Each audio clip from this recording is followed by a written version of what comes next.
자, 오늘은 제55과 바울의 체포와 로마행, 사도행전 5번째 마지막 시간입니다. 자, 생각을 여는 주제입니다. 우리 화면을 보고 함께 또박또박 읽도록 하겠습니다. 시작. 유대인들의 미움을 사서 매를 맞으며 혹독하게 박해를 당하여 결국 죄수가 된 바울의 이야기는 실패의 이야기가 아니라 승리의 이야기입니다. 이 승리는 실패처럼 보였던 그리스도의 십자가 죽음에서 보여준 승리, 즉 부활의 승리라 하겠습니다. 그리스도는 우리가 복음 때문에 비록 고난을 당하고 박해를 당하여 죽음에 처한다 할지라도 우리를 실패에 머물러 있지 않게 하십니다. 아멘. 네. 사도 바울의 고난, 박해, 이런 이야기들은 실패의 이야기 같지만 오히려 승리의 이야기라는 거죠. 예수님처럼. 예수님이 십자가에서 완전히 실패하신 것 같지만 결국에는 부활의 승리를 얻으신 것처럼 바울의 이야기도 겉으로 보기에는 실패 같지만 승리의 이야기다. 자, 그 다음 읽겠습니다. 시작. 심한 박해에도 불구하고 심지어는 목숨 내놓는 것도 두려워하지 않고 예수 그리스도의 복음을 전하는 바울에게 로마 정권을 대표하는 자들, 총독, 천부장, 백부장 등이 개인적인 관심을 갖게 되었다는 것은 로마 제국에서 복음 전파가 성공적으로 될 것임을 암시해 줍니다. 여기에서 우리는 복음 전파를 위한 끝없는 순환과 박해의 과정을 통하여 복음이 불꽃처럼 퍼져갔다는 것 사실을 발견하게 됩니다. 로마의 정권을 대표하는 자들, 총독, 천부장, 백부장들이 바울이 전한 복음에 개인적인 관심을 갖게 되었어요. 이 이야기는 앞으로 로마 제국에서 복음 전파가 성공적으로 될 것임을 암시해 준다. 복음 전파를 위한 끝없는 순환과 박해 과정을 통해서 오히려 복음이 불꽃처럼 퍼져나갔다는 사실을 발견할 수 있다. 자, 용어의 해설입니다. 시민권.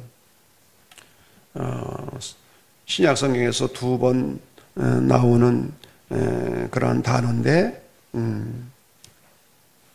바울은 로마 시민권을 가지고 있었죠. 어떻게 해서? 로마 지역에서 태어났기 때문에. 길리기아 다소가 로마 지역입니다. 그래서 이 사도 바울은 태어날 때부터 로마 시민이었어요. 로마 시민은 함부로 다룰 수가 없는 거죠. 재판 없이 투옥을 한다든지 곤장을 친다든지 벌할 수 없는 거죠. 왜? 로마 황제 앞에서 재판을 받아야 이게 주인으로 인정이 되니까.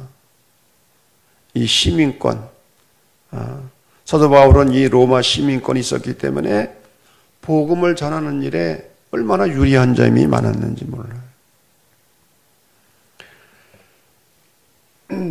우리의 시민권은 하늘에 있다. 그런 말씀도 있잖아요. 자, 공회. 이 사내들인 공회는 오늘날의 국회와 같은 거죠. 유대 종교 지도자들로 구성 최고 의회인데 인원은 71명. 막강한 권한을 가지고 있는 조직입니다. 예수님이 이 공회에 불려 가셨던 것처럼 베드로와 요한도 이 공회에 고소가 되기도 했고 사도 바울도 이 공회에 고소가 되었어요. 사도 바울의 고난과 예수님의 고난은 유사한 점이 굉장히 많아요. 이 공회, 오늘날의 국회라는 그런 기구가 되겠습니다. 자, 그리스도인, 크리스티아노스, 이 말은 신약 성경에서 3번 나타나는데 안디옥에서 처음 제자들이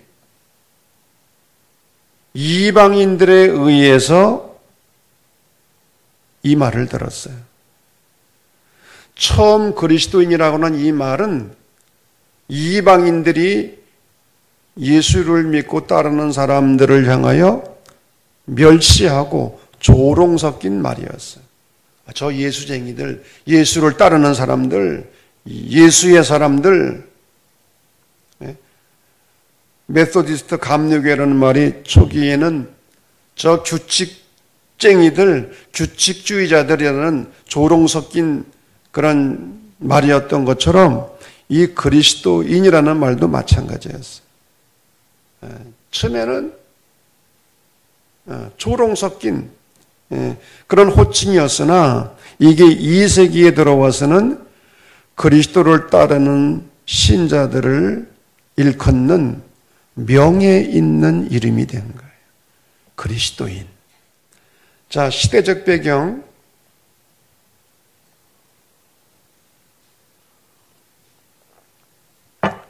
사도행전의 시대는 말할 것도 없이 로마의 통치 시대죠. 한번 제가 말씀을 드린 기억이 납니다마는 주전 32년 로마의 옥타비아누스라는 장군이 애굽의 클레오파트라와 결탁해서 반란을 일으켰던 로마 장군 앤토니를 꺾습니다. 앤토니와 클레오파트라가 결탁해서 옥타비아누스와 싸움을 하게 되었는데 집니다. 그래서 옥타비아누스는 로마를 통일하고 황제에 오르게 되는 거예요. 그래서 가이사 아구스도가 되는 거죠. 그리고 지중해 일대와 페르시아까지 정복하고 통치를 하게 됩니다. 그래서 이때는 강한 군사력에 의해서 평화가 이루어진 시대입니다. 그것을 라틴어로 팍스 로마나라고 부릅니다. 로마의 평화시대라고 하는 뜻입니다. 그런데 로마가 그 시대를, 그 지중해 일대를 지배했지만 로마는 자체 문화가 없었어요. 언어도 그렇고요. 그래서 실합 문화를 그대로 받아들이고 발전시켜서 마치 자기들의 문화인 양 세계에 보급을 하는 거예요. 그래서 사도 바울이 전도했던 실합 문화권의 로마 제국은 오히려 바울에게 선교할 수 있는 좋은 조건이 된 거예요. 왜? 헬레니즘 문화로 그 지역이 통일이 되었기 때문에. 그리고 힐압의 알렉산더 대왕 이후에 그 지역의 공통어는 코이네라고 하는 시라버였어요. 시라버가 로마가 지배한 전 지역의 언어로 사용이 된 거예요. 그런 여러분, 복음을 전하기가 얼마나 좋습니까? 언어가 통일이 된 거예요, 언어가. 그리고 모든 길은 로마로 통한다는 말이 있듯이 로마는 지역을 정복하고 통치하기 위해서 거미줄과 같은 도로망을 깔아놓은 거예요. 도로망이 깔려 있는 거예요. 그리고 그 도로망을 통해서 군인들만 간 것이 아니라 또 무역을 하게 되고 장사를 하게 되고. 그래서 사도 바울은 통일된 언어를 가지고 로마가 깔아놓은 도로를 통해서 복음의 마차를 타고 달린 거예요. 복음의 마차를 타고. 그래서 그 당시는 정말 시대적으로 복음이 전파되기에 가장 좋은 그런 조건을 가지고 있었던 거죠. 언어, 길, 문화. 여러분, 고등 종교가 탄생하려면 문화도 수준이 있어야 돼. 문화도. 예. 그래야 알아들을 거 아니에요. 그래야 받아들일 수도 있는 거고요. 자, 오늘의 말씀은 사도 바울이 체포를 당하고 감금하고 그리고 로마로 이송돼가는 그러한 장면을 그리고 있습니다.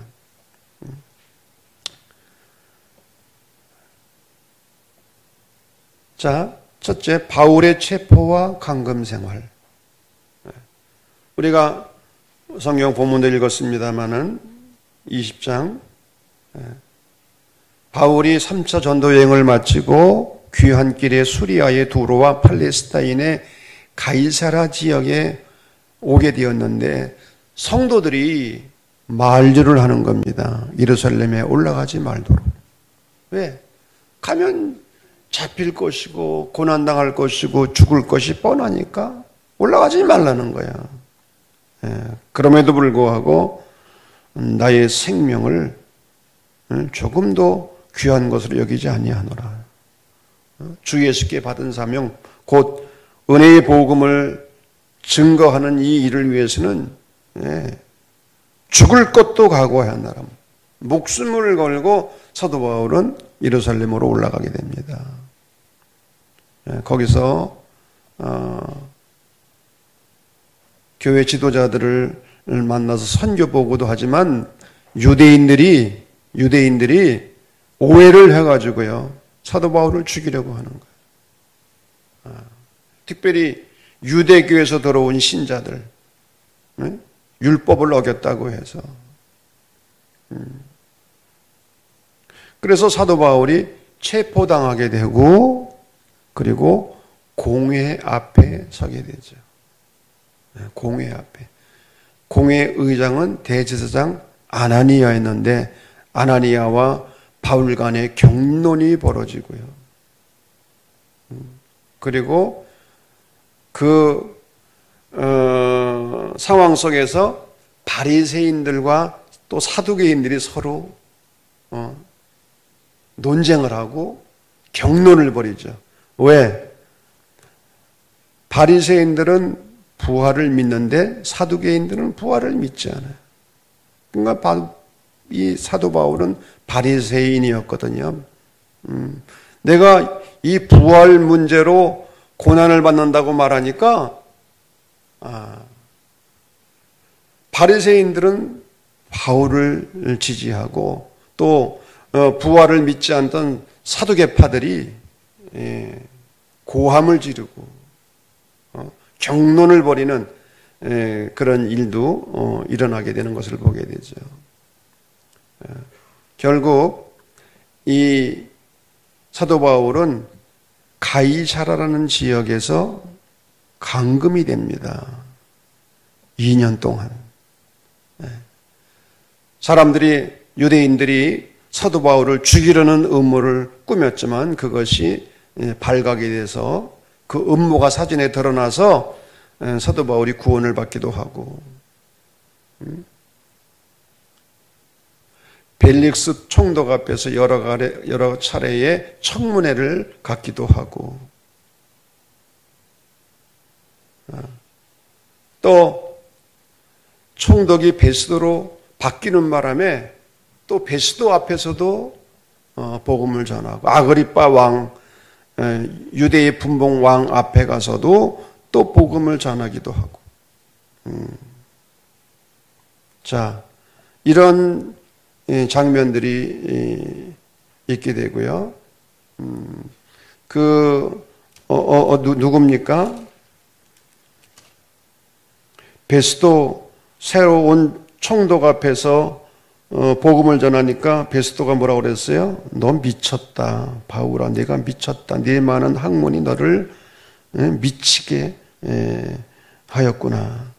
미쳤다고 하는 그런 이야기도 듣고 또 아그리빠 왕 앞에서는 네가 적은 말로 나를 권하여 그리스도인이 되게 하려 하는도다. 적은 말로 짧은 시간에 야 어떻게 네가 짧은 시간에 나를 설득해서 나로 하여금 그리스도인이 되도록 할 수가 있느냐. 바울이 뭐라고 말합니까? 내가 이렇게 붙잡혀서 결박된 것 외에는 나와 같이 되기를 원한다. 나와 같이 되기를. 자, 결국 사도 바울이 가이사에게 상소를 했기 때문에, 가이사에게 재판받기를 원했기 때문에 로마로 호송이 되죠. 자, 한번 그림을 보면은요, 가이사라, 그 다음에 시돈입니까? 시돈에서 배를 타고 출발하는데, 이쪽에서는 로마로 직행하는 배가 없었어요. 그래서 중간에 갈아타기 위해서 무라라고 하는 곳, 무라. 여러분 보입니까? 는 배를 갈아타는 거야, 거기서. 로마로 가기 위해서. 저기 키프로스라고 하는 것은 구보로 섬을 의미하고요. 자, 쭉 가는데 미항, 크레타, 저게 아마 그레도로 나올 거래요. 사도행전에서는. 미항이라는 곳에서 어떤 일이 벌어집니까? 사도 바울이 미항에서 겨울을 보내자고 말합니다. 왜? 오랜 선교의 경험이 있기 때문에 그 겨울에 배를 타고 로마로 갈 수가 없는 거예요. 풍랑이 일어날 것이 뻔해. 사도 바울은 오랜 경험에서 그것을 알 수가 있었어요. 그런데 사도행전 27장 11절 말씀 보면 백부장이 선장과 선주의 말을 바울의 말보다 더 믿더라. 선장, 선주. 이 사람들이 어떤 사람입니까? 이 사람들은 배가 운행이 되어야 돈을 벌 수 있는 사람들이에요. 그러니까 위험을 무릅쓰고 빨리 배가 움직여야 돼요. 출항을 해야 돼요. 근데 그 상황에서 배가 운행하는 것은 정말 위험한 일이었어요. 그러나 백부장이 선장과 선주의 말을 바울의 말보다 더 믿은 거예요. 생명을 사랑하는 소리를 듣지 않은 거죠. 이 미양을 출발해서 로마로 가다가 유라굴로라고 하는 엄청난 풍랑을 만나게 됩니다. 엄청난 풍랑. 도저히 감당할 수 없는. 그래서 이 배가 폭풍에 휩쓸려서 여러 날을 표류하게 되고 살 희망까지 완전히 사라지는 거예요. 그런데 사도 바울은 이런 상황에서도 사람들에게 희망과 용기를 불어넣어주지요. 음식을 먹어라. 여러분은 죽지 않는다. 나와 함께 하신 하나님께서 내게 말씀해 주셨다. 죄수의 몸이지만은 오히려 배에 있는 사람들에게 희망과 위로와 용기를 주는 그러한 바울의 모습을 발견하게 되죠. 그래서 바울이 탄 배가 열나흘 동안이나 바다에서 표류하다가 멜리데 섬에 겨우 오르게 되는 거예요. 이 지도상에는 몰타 섬으로 되어 있어요. 성경에는 멜리데로 되어 있고, 여기서 생면 부지에 섬 사람들을 통해서 환대를 받고, 바울이 뱀에 물려서 죽을 줄 알았는데 죽지 않는 거예요. 사람들이 놀란 거죠. 주장도 그렇고요. 섬 사람들이. 그래서 바울을 우러러보게 되고, 그리고 섬 추장의 부친과 다른 병자들을 치료해 주기도 하고, 그것 때문에 융성한 대접을 받기도 하고, 그런 이야기들이 28장 1절에서 10절까지 내용이죠. 자, 이 몰타 섬에서 바울과 그 일행은 3개월을 지나고 알렉산드리아의 곡물선을 타고 항해를 계속하게 됩니다. 그래서 결국에는 레기온을 거쳐서 로마의 항구인 보디올에 도착을 하게 됩니다. 그런데 여러분, 성경에 보면 아까 우리가 읽은 것처럼 그곳 형제들이 우리 소식을 듣고 앞비아 광장과 트레이스 티베르네까지 맞으러 오니 바울이 그들을 보고 하나님께 감사하고 담대한 마음을 얻으니라. 사도 바울이 자기를 환영하러 나온 로마 교인들을 보고 하나님께 감사하고 용기를 얻었다는 거예요. 어떻게? 로마 교인들을 보고. 여러분, 그 당시에는 예수를 드러내고 믿기가 어려웠던 시기예요. 그럼에도 불구하고 200리나 떨어진 아피온 광장까지 나와서 사도 바울을 영접한 거예요. 그러니 얼마나 감사해. 네? 얼마나 감사해.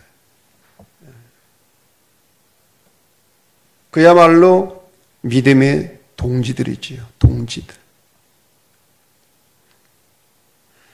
사도 바울은 환영 나온 로마 교인들에게서 사랑의 대상을 발견했을 뿐만 아니라 신앙의 동지들을 발견한 거예요. 동지들. 그리고 한 걸음 더 나가서 사명을 발견했어요. 내가 늙고 건강도 나쁘지만 여기서 할 일이 있구나. 이 성도들을 통해서 내가 해야 될 일이 있구나. 이 사명을 발견하고 하나님께 감사했을 뿐만 아니라 용기를 얻었다는 거예요. 삶의 용기를 얻었다는 겁니다.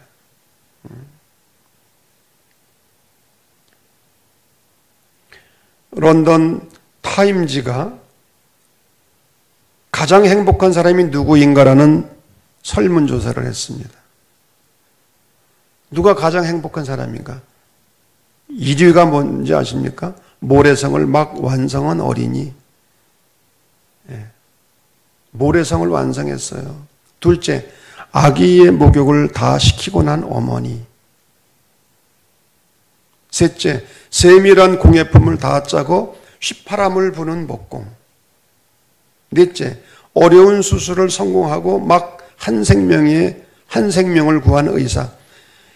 행복한 사람이란 억만장자나 황제나 귀족이 아니고 유명한 정치인이나 권력 있는 사람이 아니고 보람 있는 일을 위해서 자신을 바친 사람. 누가 행복한 사람이냐? 사도 바울처럼 목숨을 바쳐도 아깝지 않은 대상을 발견하고 그것을 위해서 헌신하며 살아가는 사람들. 내 목숨을 바쳐도 아깝지가 않아. 그런 대상을 발견하고 그것을 위해서 헌신하며 살아가는 사람들이 행복한 사람들이라는 거예요. 여러분, 이런 행복이 우리에게도 있기를 바랍니다.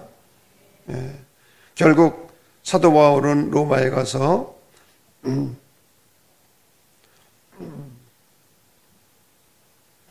로마의 군인들에게 신병이 넘겨지게 되었겠죠. 모든 서류를 정리했을 것이고, 그런데 사도 바울은 성경을 보니까 투옥되지 않고 자기 돈으로 빌린 전셋집에서 사는 것이 허용되었어요. 그리고 비교적 자유롭게 하나님 나라 복음을 그곳에서 전파할 수 있었다.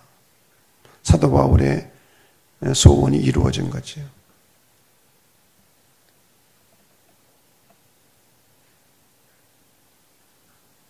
자, 그런데 그 후 사도 바울은 2년 동안 재판을 기다리면서 연금 생활을 했는데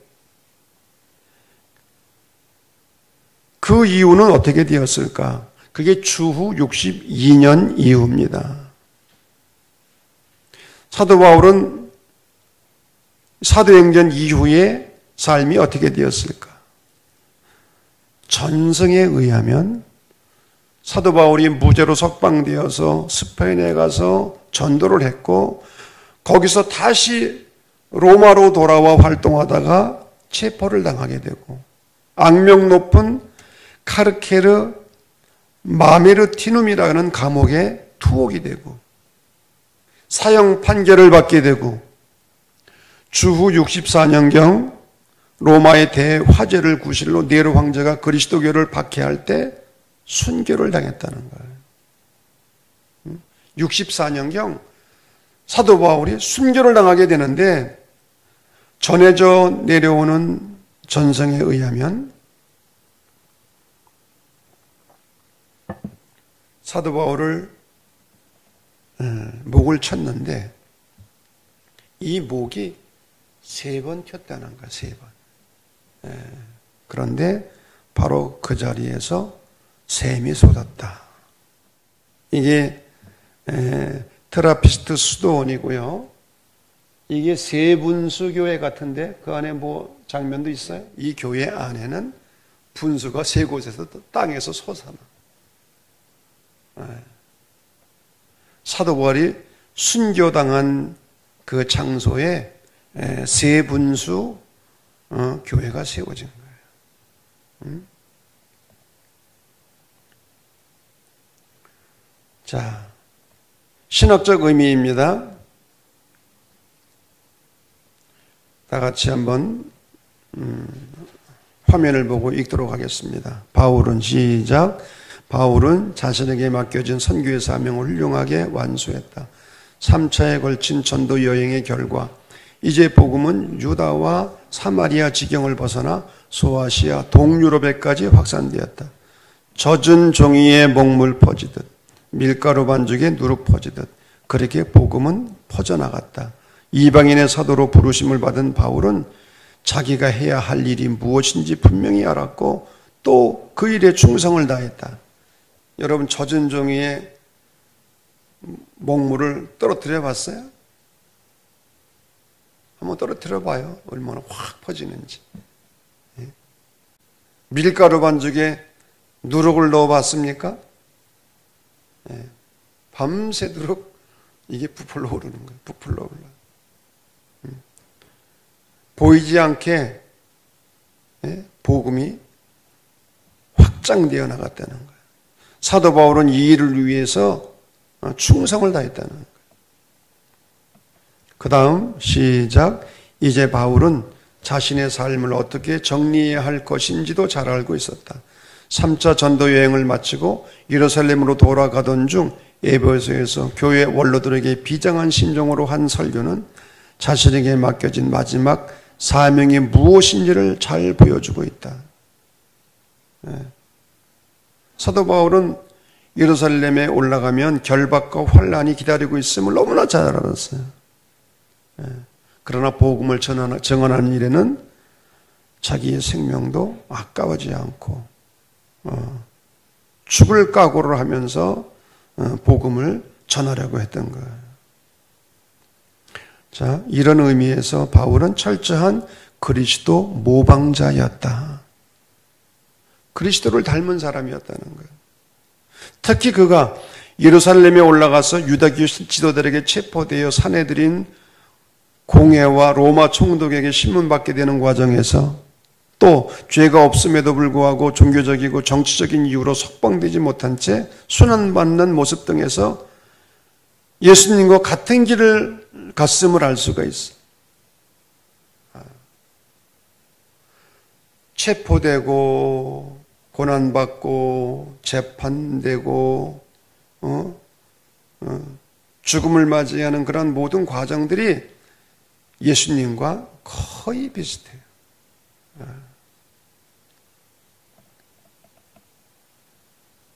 이것은 우리가 그의 죽으심과 같은 모양으로 연합한 자가 되었으면 또한 그의 부활과 같은 모양으로 연합한 자도 될 로마서 6장 5절 말씀이죠. 그런 꿈을 가지고 있었기에 가능했다는 거예요. 그러했기에 그는, 사도 바울은 유대교 지도자들이나 로마 정권 앞에서도 흔들림 없이 신앙과 양심을 증거할 수 있었다. 자, 마지막입니다. 그는, 시작. 그는 마지막 순간까지 자신에게 맡겨진 선교의 사명에 충성하려 노력했다. 그것은 어떻게든 로마행을 성취시키려는 의지에서도 확인된다. 지역적 정치범으로 팔레스타인에서 처형당할 수도 있었으나 자신의 로마 시민권을 이용하여 재판을 로마 법정에까지 확대시킴으로 그의 로마행은 가능하게 되었다. 비록 자유인의 몸은 아니었으나 이렇게 해서 그토록 원하던 로마행이 이루어졌고, 그의 로마 입성은 본격적인 복음의 로마 진임을 의미했고, 그것은 곧 복음의 세계 정복을 의미했다. 로마 시민권을 최대한 활용해서 로마로 가서 법정에 서기를 원했고, 그런 모든 것들을 통해서 복음을 증언하기를 사도 바울은 원했는데, 그러한 꿈들이 그대로 이루어진 거예요. 그래서 복음이 전 세계로 전파되는데 결정적인 역할을 한 거예요. 로마의 복음이 전파되고, 초기에는 로마 제국이 기독교를 박해했지만 추후 313년에 기독교를 공인하고 318년에 그리스도교를 국교로 받아들이잖아요. 국교로 받아들여요. 그렇게 되기까지 이 사도 바울의 역할이 결정적인 것을 알 수가 있습니다. 성찰과 나눔입니다. 다 같이 시작. 사도행전은 예루살렘에서 시작된 복음이 전 세계로 확산되어 나간 과정을 보도한 것이다. 그런데 사도행전은 순환과 고통의 역사이다. 이것은 곧 그리스도교의 역사이기도 하다. 이렇게 그리스도교의 복음은 수많은 고난과 수많은 전도자들의 피해 대가로 확산되어 나간 것이다. 지금도 복음의 확산은 여러 가지 어려움과 박해 속에서도 방해를 받지 않고 계속되고 있다. 어떠한 힘도 어떠한 방해와 저지도 복음의 불길을 끌 수 없고 복음의 진전을 막지 못할 것이다. 다 같이 시작. 그러므로 우리도 이 확신으로 복음의 증인이 될 수 있어야 되겠다. 땅 끝까지 이르라. 복음이 전파되는 과정에서 수많은 고난이 있었고 박해가 있었고 또 피해, 순교가 있었지만 그럼에도 불구하고 복음은 계속 확장되어 나갔다고 하는 거예요.